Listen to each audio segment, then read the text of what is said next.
Operating under the crooked American barber system too long. We are now in session. The Barber Session. The only podcast for barbers by barbers.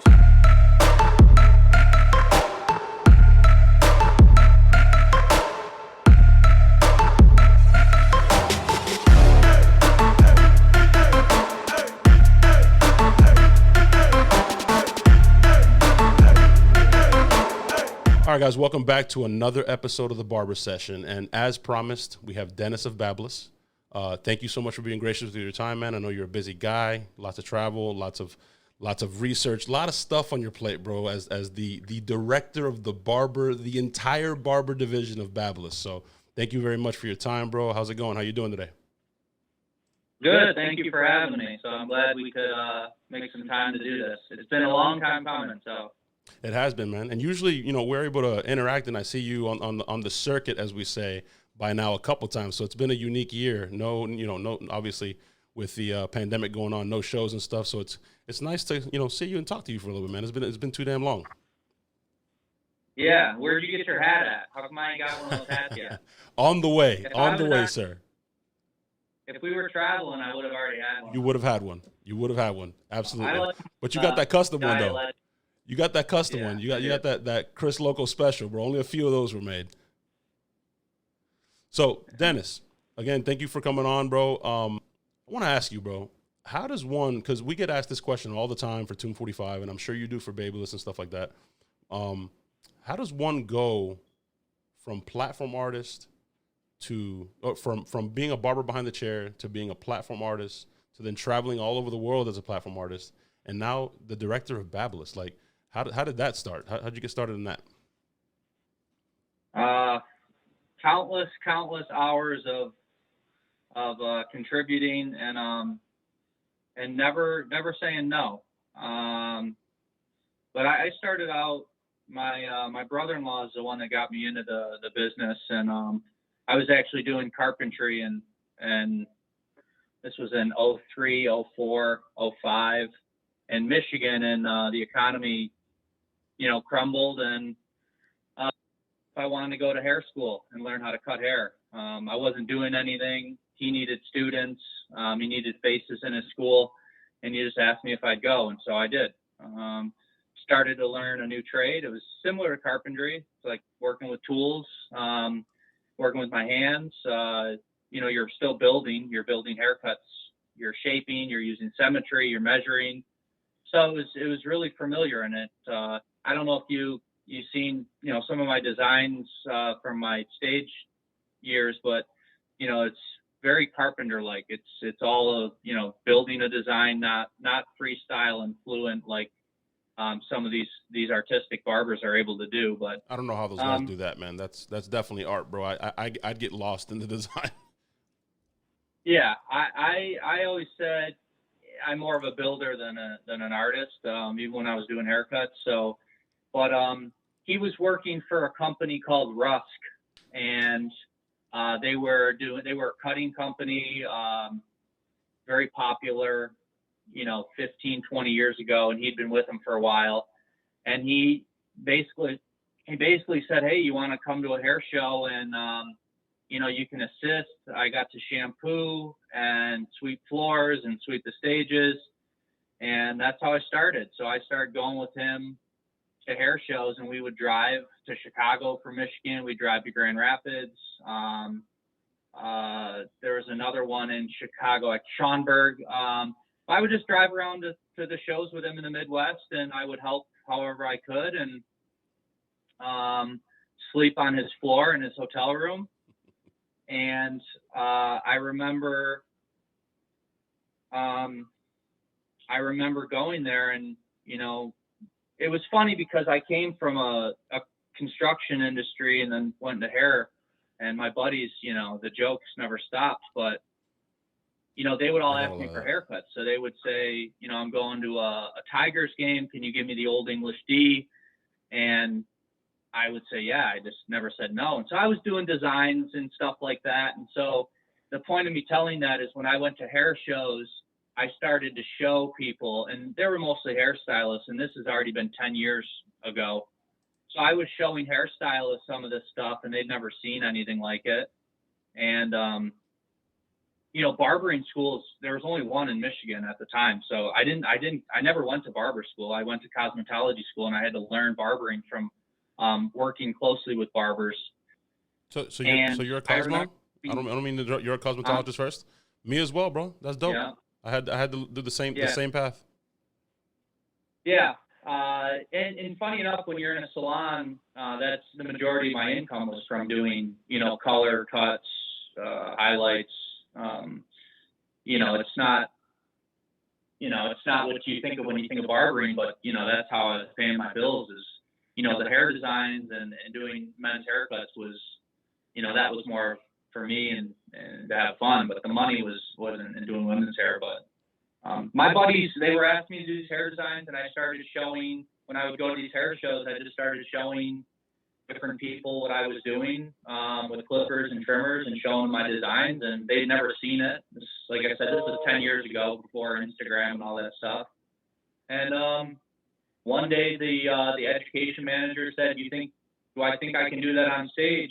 We make clippers and trimmers for Babyliss, and we don't have anybody that currently goes up there and shows the tools. Do I think I could do it? And that's how it all started, man. It's just, it's funny because, people are always asking, and I'm sure you guys get this, how do I become a platform artist? You don't see the tens of thousands of hours that you volunteer, and the sleeping on floors and sweeping stages and paying for your own way to get to a show. You don't see that. You just see the finished product, dressed cool on a stage, speaking confidently, sharing, doing great work. But, there's definitely a struggle there. There's definitely a come up through it. And, I think you need that. I honestly do. So, that's kind of how I got my foot in the door. And then, from there, just, it's hours, man, tens of thousands of hours. I can't express that enough. So. Yeah, I think it's funny. I had Tyler Trotter on last week, and we're talking about the Tennessee Barber Expo, and the same analogy was used, right? Or the same thing came up. There's no secret sauce. It's just it's you have to serve, man. You got to sleep on those floors. You gotta sweep those floors, and you gotta help set up, and you gotta pick up a box. Just pick up a box. Like, we have guys show up and they're like, hey, how am I part of Toon Squad? Like, that's how basically what the subject, or why we came across that topic with Tyler last week is, how am I part of Toon Squad? Well, people just showed up. Some people just showed up and started moving boxes and grabbed the hammer and said, hey, what can I do? Or, you're grabbing that stuff. Well, I'm going to grab it too. Or you're going back to the trailer. Or I'll go.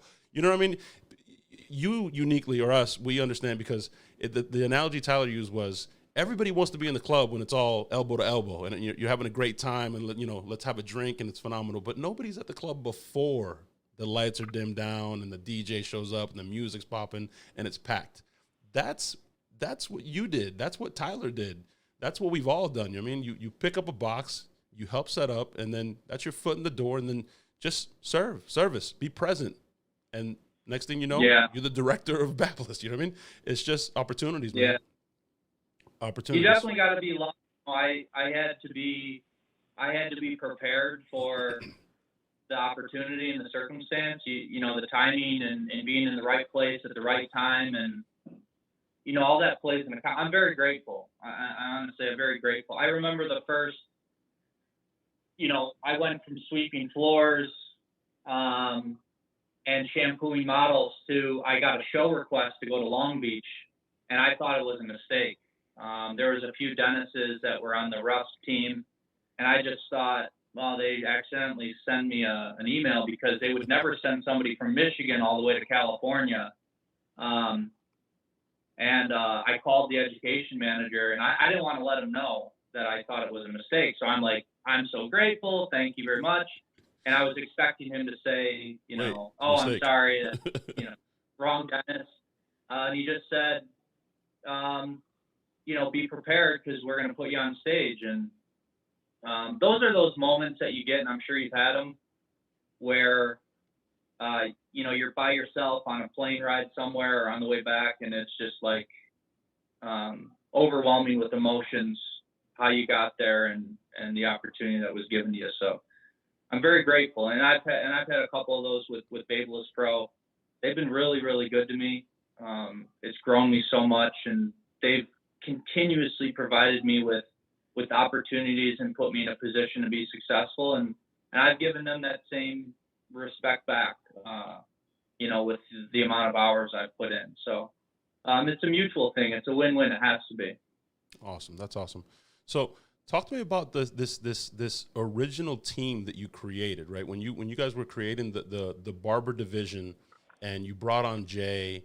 And what I like uniquely about you guys is that you guys listen, man. Like, you guys listen, which it sounds like such a dumb thing or minute thing to say, but when you listen to the people that are using your products, you make better products that your people like. It's just that simple. Instead of, just making stuff and it's like, hey, we are who we are. We're a pillar and we're going to do whatever we want. And whether you like it or you don't like it, we don't care.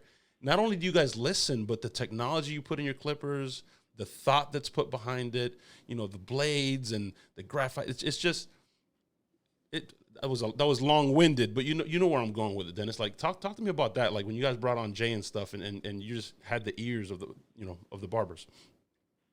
So this is a good story. I was doing. So I told you the early years, and so after a while, I became a global platform artist first. I'm traveling all over. I'm in South Africa and Australia and all over Europe and Peru and Chile and Wow. right. And so I remember meeting Jay at the New York show, and I'm a cosmetologist that does barbering. I don't have a barber's license, and Jay is this staple in the barbering community and this voice for barbers. So me and him, I don't think he even wanted me on the team when we first started. So Jay was, I'm this educator that has all this experience with working with a brand, presenting from a stage, traveling. I really understand the product in and out. And Jay really understands the barber community and the barber industry. And so we were put together, me and Jay, and it was like putting two pieces of steel together. It was nobody wanted to bend, nobody wanted to break, but we ended up sharpening each other. Iron sharpens iron, man. So much. Yeah. Remember, I don't know if you know this, but we didn't even have Babyliss wasn't even going on stages when I started. It was more Rusk. And, we started a BaBylissPRO team, and then we added Rob the Original after several years. And it was funny, when I met Rob, I'm doing my simple designs and stuff. And I remember the first time I seen Rob, they flew him out to Las Vegas. We're doing this big conference with our whole companies there. And, they introduce Rob. He comes up, he's got his headphones on, he's got black gloves on, he doesn't speak, doesn't do anything. And he does this picture of a woman with a Ferrari car on the side of somebody's head. And I just thought, I just lost my job, dude. This dude is ridiculous. Like, I'm over here doing stars and geometric patterns. And he just did a Ferrari with a lady's face on it. And, bro, Rob can get down, honestly, bro. Lost my job, and the owner of the company came up to me and introduced me and Rob together and just said, just looked at me and just said, take care of him. This is kind of like, make sure you take care of this kid. And me and Rob, he was a phenomenal artist, and I understood presenting, and we took care of each other. Like, he taught me about barbering, and I taught him about presentation. But so it was like me and Rob, and then you have a couple other guys that were doing it, David Connor and some other guys in there. But then we meet Jay, and Jay starts to put together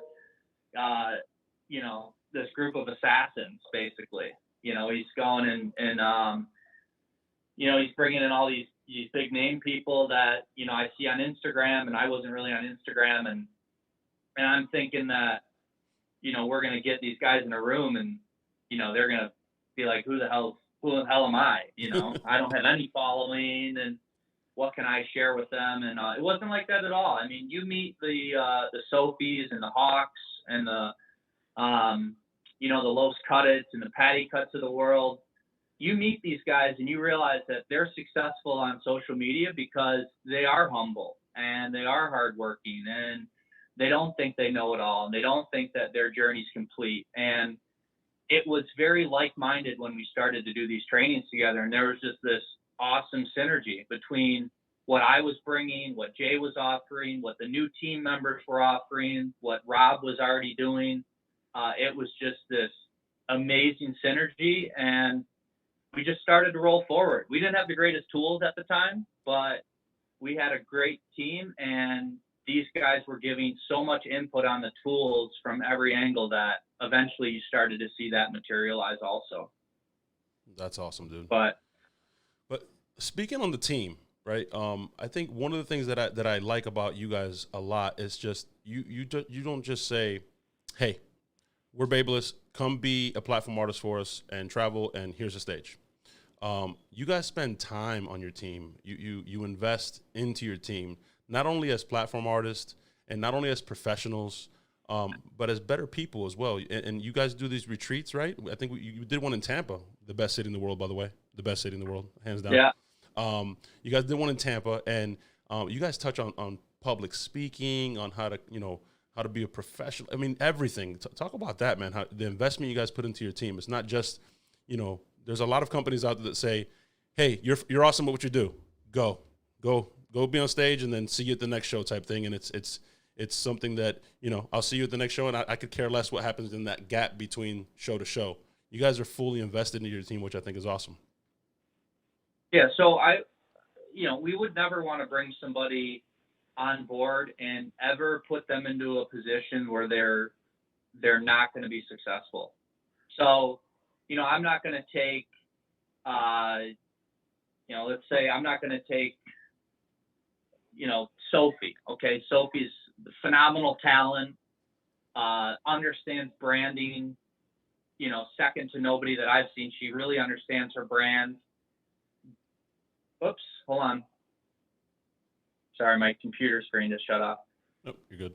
I'm not going to take her and say, you have a following, you do phenomenal cutting, let me throw you on stage in front of 5,000 people and see how you do. I would never do that. You know what I mean?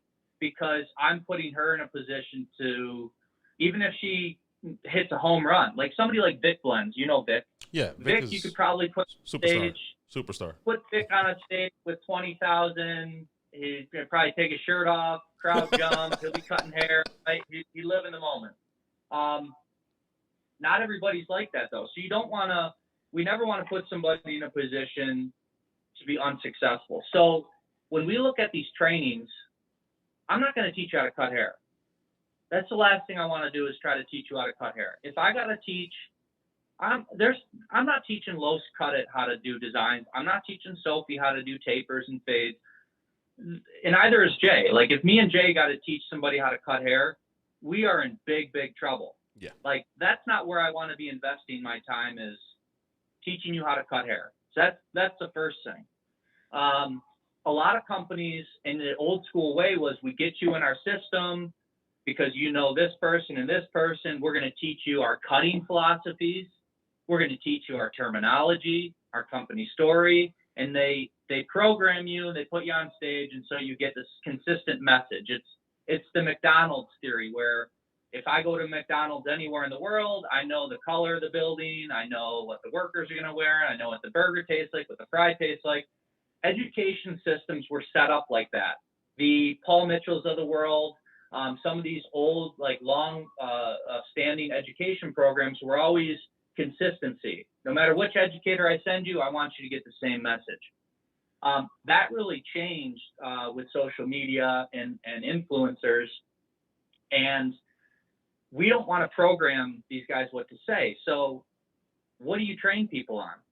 If I'm not going to tell you what to say and how to cut, how can I help you become better, and what can I do to support you and make you in a position to be successful?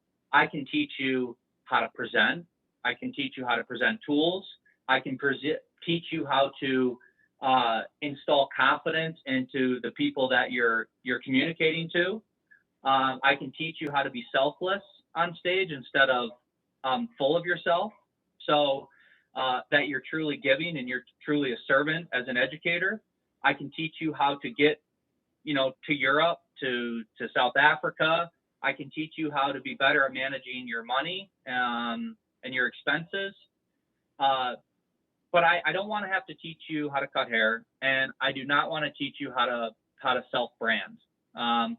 But I do want to teach you how to be a professional, how to communicate, how to become a professional educator, how to work for a brand, how to become better with money and building your future.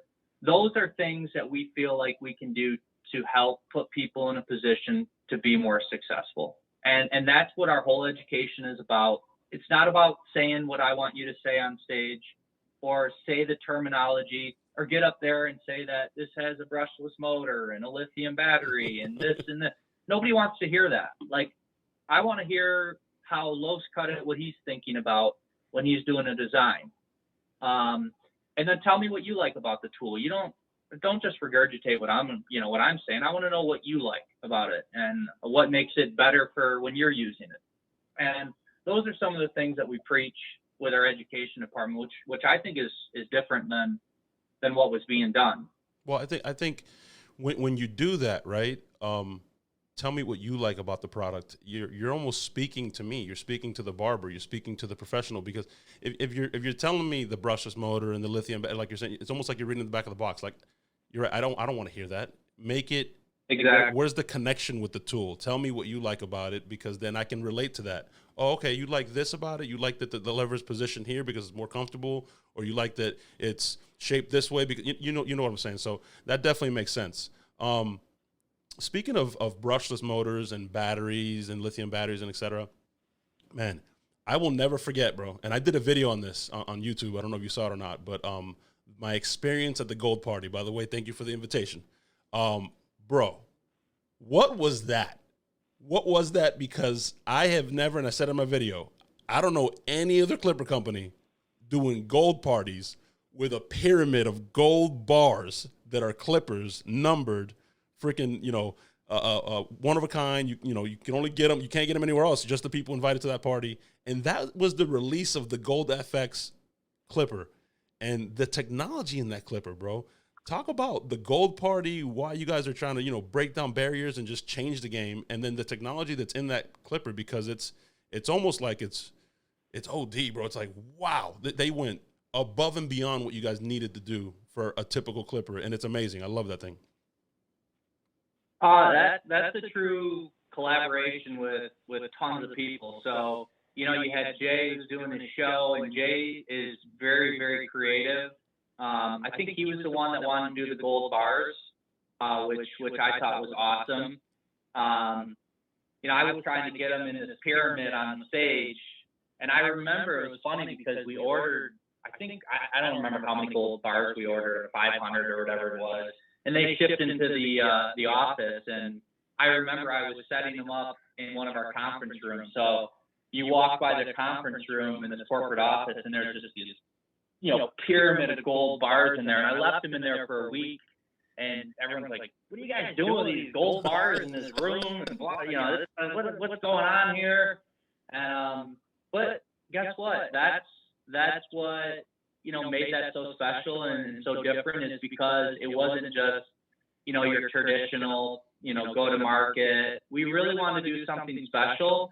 And, I really love what Apple does. I look up to what they do as a brand. I think they are so connected with their customers, and they do a great job of creating a community underneath their brand that they work with.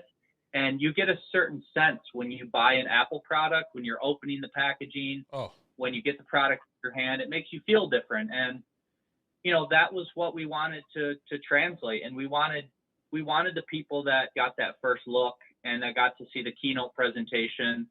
We wanted, there to be a feeling associated with the product, not just, here's a new clipper and, I hope you like it because it's gold. We wanted there to be some emotion connected to it, and because we're emotionally connected to it. And it was a collaboration of working with barbers and working with our internal team. And, I think that was translated, and that was kind of the start, I feel like, of our journey really entrenching into the barber community. That was kind of the first real thing. That's awesome.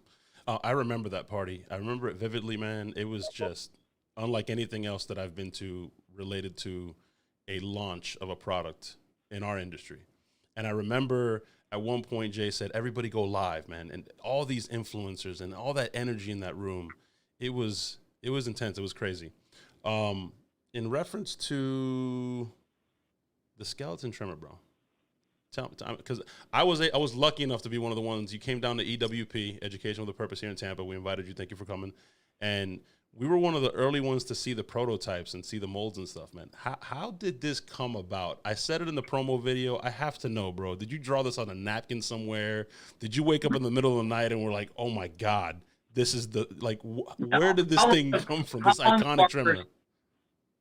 How long have barbers been skeleton in their trimmers? Forever. Why bro. hasn't anyone done? It's just that simple. Yeah. I remember looking at the first prototype of this thing, and it looked like a silver miniature mechanical spatula. Like, it was just a handle with this blade like sticking way off of it. And I looked at it. The first thing you would have dropped, the first time you dropped that thing, it would have just, that blade would have been so bent. Done. It was literally just, it looked like a spatula handle. It was a handle cut. It was, let me see if I can do this here. I do have clippers laying everywhere. So that's awesome. You sound like Bosio's house, my house, or Danny's house. Just power clips everywhere, all kinds of stuff. I wish I could show you some of the new stuff, to be honest, but it literally looked like, it was like this, and it just had a silver piece of metal coming out like this, and then it had a blade hanging out. It looked like this with a spatula on the end of it. And if you would have dropped it one time, it would have been destroyed. So me and the head engineer went back and redesigned it so that it had this blade block in here, which you can see right here. It has this little blade block, and that blade actually screwed and fastened tightly into the unit, so that, if you drop these, most likely they are going to break if you dropped it on that blade. But you don't have to worry about it bending and stuff like that. They're a lot more durable behind it. But what I like about that one too, again, listening to the industry, right, is I remember when you brought it to EWP and you showed us the adjustment tool, and everybody was like, wait, what? Because all these other trimmers you have, you're always doing this, and you're looking like, is it overlapping? And you guys, just simplicity, man. You guys listen and you care about what the barbers, the real life use, right? It takes about 2 seconds to adjust one of those things. But I got to ask you said you can't share too much, or you can't share at all. But what's in the plans for Babyliss? What you guys got cooking up? And I'm just trying to find the questions. So that's why I'm looking at my phone, trying to find the questions for you that we have coming up. Sure. I don't want to share too much, but we had the past 3 years, we've probably launched more products than any other clipper company, and I would even say probably more than most. Blow dryer, flat irons. I think appliance companies in general, we've probably launched more products than anybody else in the past 3 years. We have been working tirelessly getting products out, and what you see now is obviously custom FX is a huge focus for us, giving barbers the ability to customize, which once again, just listening to barbers and listening to what they ask. We did the Rob, the Sophie, the Hawk clippers, and before you know it, barbers are saying, well, what about a green? I want green, and I want blue, and I want, and we're like, well, we can't customize them for everybody. Well, can we? But we can. But we can. Can we? We can, yeah. So that was a huge task that you're just seeing come to life now, but that thing started, that was in the making 2 years ago. You know, that an idea like that starts, and you start coming up with, how do you overcome each hurdle? How are you gonna make them? How are you gonna assemble the components? How are people gonna be able to customize them and order them? Is it through an app or on a website, or is it a piece of paper that they write in what they want? How do you do it at a show? Is it even possible? Does it make sense? How many colors do you have? So, I mean, that you're seeing come to light now. In 2021, you're going to see, I wish I could just grab all this stuff. It's right there. Literally all around this computer right now, I have. It's right there, Dennis. It's no big deal. Nobody's watching. It's just me and you, 10 bro. new products. You're going to start to see some good stuff come out in 2021. So this year is going to be a big year for Custom FX. 2021 is going to be really, really, really good. 2021 is the year. So don't miss the CT Barber Expo in 2021. Yeah, I think we have, just counting here, 3, 4, 5. I have 6 or 7 new clippers and trimmers that should be popping up in 2021, and some other really fun stuff. You guys heard it. Be on the lookout. Pay attention now. So, Dennis, you want to answer some questions, bro? Of course. Got some questions here. Got a couple. They could not call in the show, unfortunately, because they're overseas. But we have...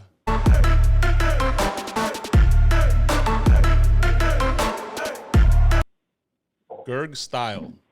My question for Dennis is, when will he come to the UK and make Babyliss UK like Babyliss USA? I feel like we don't get nearly as good of products from the States. So BaBylissPRO is a global company, and we meet several times a year globally. So it's usually in Cosmoprof Bologna, which is usually in March, which got canceled this year. So we didn't have an opportunity to meet, but that's usually when we share what everybody's working on. But, you know, I work closely with Canada, Latin America, Mexico, Australia, Europe. The UK is a different marketing team. They have different customers there, and you know, they want to do things and go to market and package and create products that they feel are best for their market. And I definitely have an influence there with the product development and what we're doing.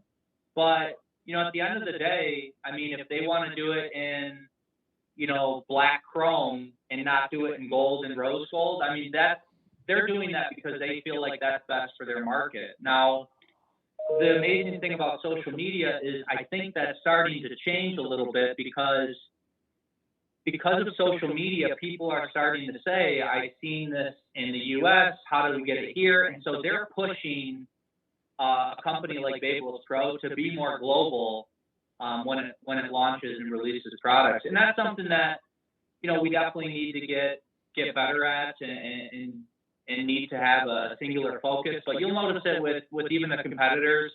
I don't even know if some of the countries have the masters and, you know, the seniors, and, you know, that's just kind of how business is. Every country is almost like its own little territory and its own little business. But yeah, we know. I'll yell at them. I'll try to have a conversation next time I see them. It's not that easy, guys. We know. With 245, we definitely know. So we have another one here from Official Juven. I'm a 16-year-old barber. Can you ask Dennis what is the impact Babyliss is going to have to help out young and upcoming barbers? Thank you. So I know Juven. He actually reached out to me, and That's awesome.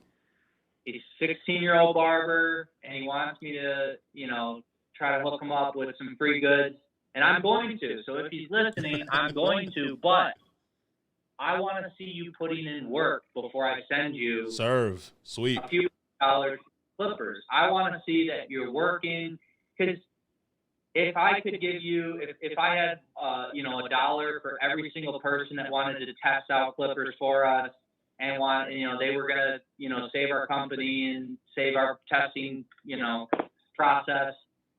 Yeah, I'd be a millionaire, but I can't send everybody in the world free stuff. So I like him. I like that he's 16.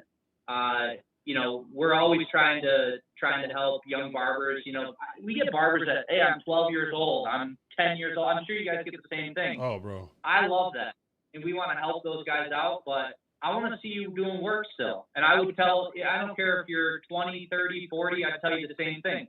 Show me you're putting in work and you're investing in yourself, and then I'll invest in you as well. So all day we want to help young barbers, but I need to see you putting in that work. And when I see you putting in that work, I'm going to take care of you. So it's a common theme, guys. We've been talking about it since the beginning. That's what Dennis, lots of hours, thousands of hours, he said. So it's like, again, I say there's no secret sauce. It's put in the work. Isn't that cool, Dennis? The impact that we have, man. Like we had the first year we went to CT, we had a young man. I think he was 14 years old, and he kept tagging us going live. And it was the first time we took the RV up to CT, because we said, let's take the RV, kind of, team bonding, et cetera, which, by the way, lasted about 6 hours, because as soon as we hit the Florida state line to Georgia, it was like, are we there yet? I'm over being on a bus with 9 people, all right? I'm done. So it was cool for like 6 hours. But anyways, we had a guy that he kept tagging us, this kid, tagging us. And, bro, we decided, you know what? Let's all jump in his video. And we all jumped on his live stream, and he was like, oh, my. He started hitting his brother on the head like, bro, look who's in here. It's awesome. But that young man, Juven, put in work. I think now he's like 19 or something like that, has a brand new Camaro, like working, when he got his. Oh, do you know him? Yeah, well, I follow him now because we all ended up following him. So I've watched his process, his story. Oh, that's the kid. That's the same kid that jumped in. The Juven? Yeah. No. This is another kid. The kid that I'm talking about now is older. Oh. Yeah, no, he's older. I don't know Juven. Shout out to Juven, but I don't know you. But this kid now, he went and got his barber. He went and got his barber's license. Got a little setup at home. Went and bought a brand new car. Like he's doing it. He's actively busting his ass. He's making it happen. So I think it's awesome, bro. That you get to see the development. I'm sure you've seen it too with all the young people on the team, man. Vic Blends is that kid's a superstar, man. Superstar. So that's pretty much it for the questions, bros. Anything else you want to add? Anything else for Babyliss? Any message you want to send out? Any message? I really appreciate the barber community. I keep talking to me, keep reaching out to me, keep stopping by and seeing me. And, even if you don't think that we're listening, we're always listening, and we're always trying to get better.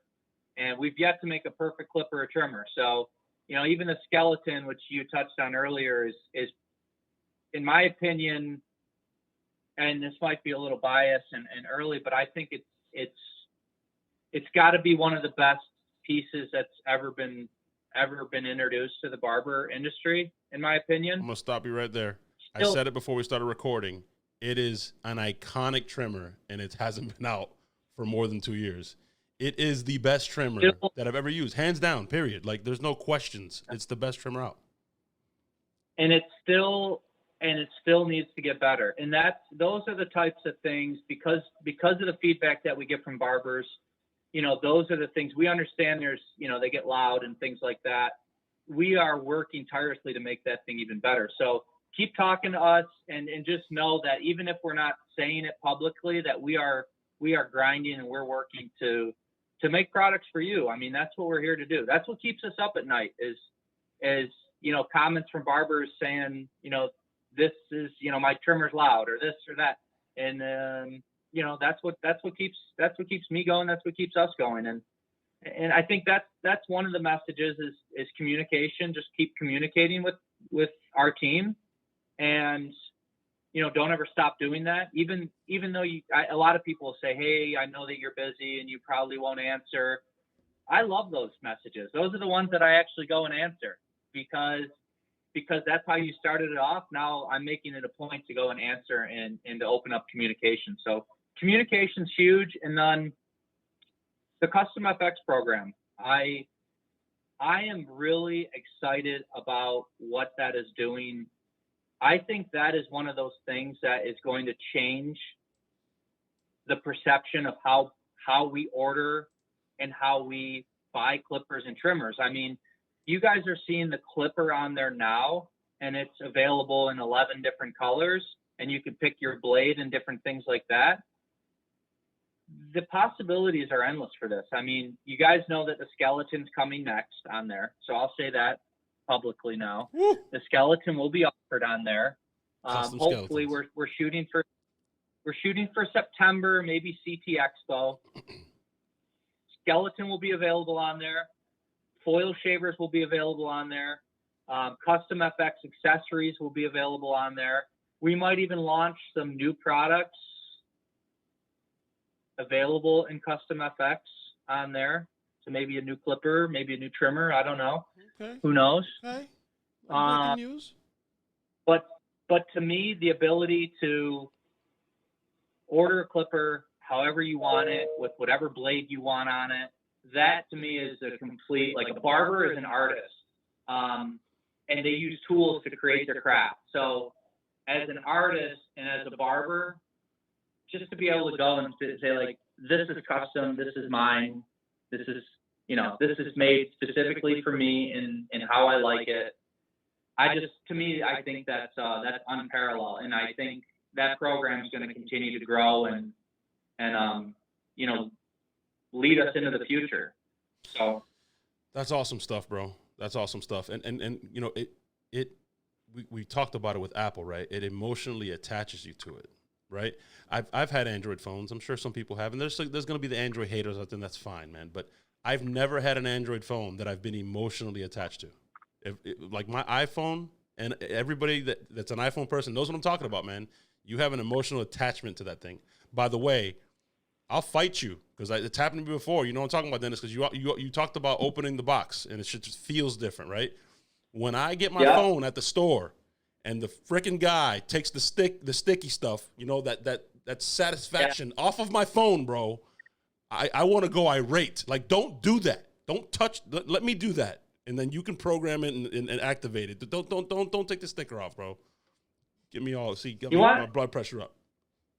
Something you touched on that's really, really smart. You said something, and you touched on it earlier, and I won't go too crazy on it, but, Android is doing a lot of great things with innovation, right? Yeah. They innovate like do. crazy. They always do, right? Yeah. Functionality, does it make sense? And you see this with barbering, too. That's the reason why I'm bringing this up. You can over-innovate a tool where it doesn't make sense from a function standpoint. So you know what Apple was doing when Android was over-innovating? You know what Apple was doing? Perfecting? Simplifying. Yeah. Instead of adding buttons and features, you know what they did? We're gonna have one button.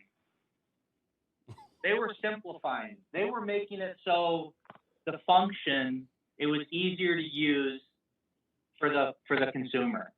So it just gives you a perspective from brands and developing products.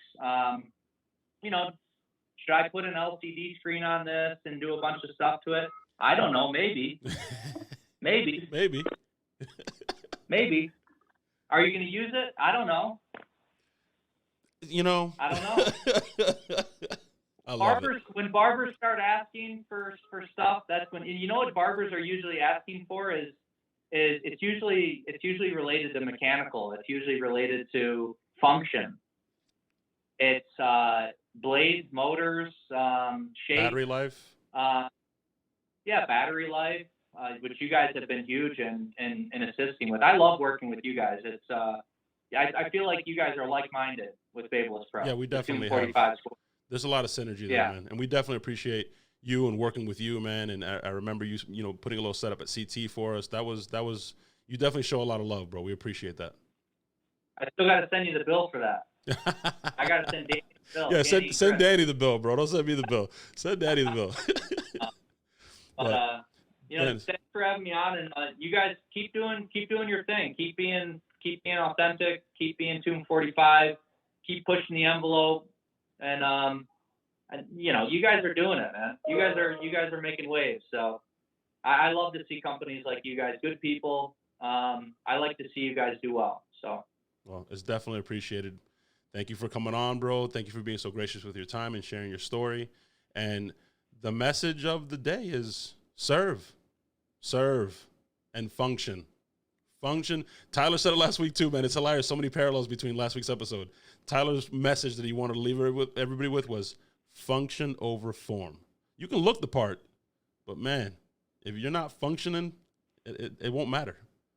So appreciate you coming on. Appreciate you guys for tuning in.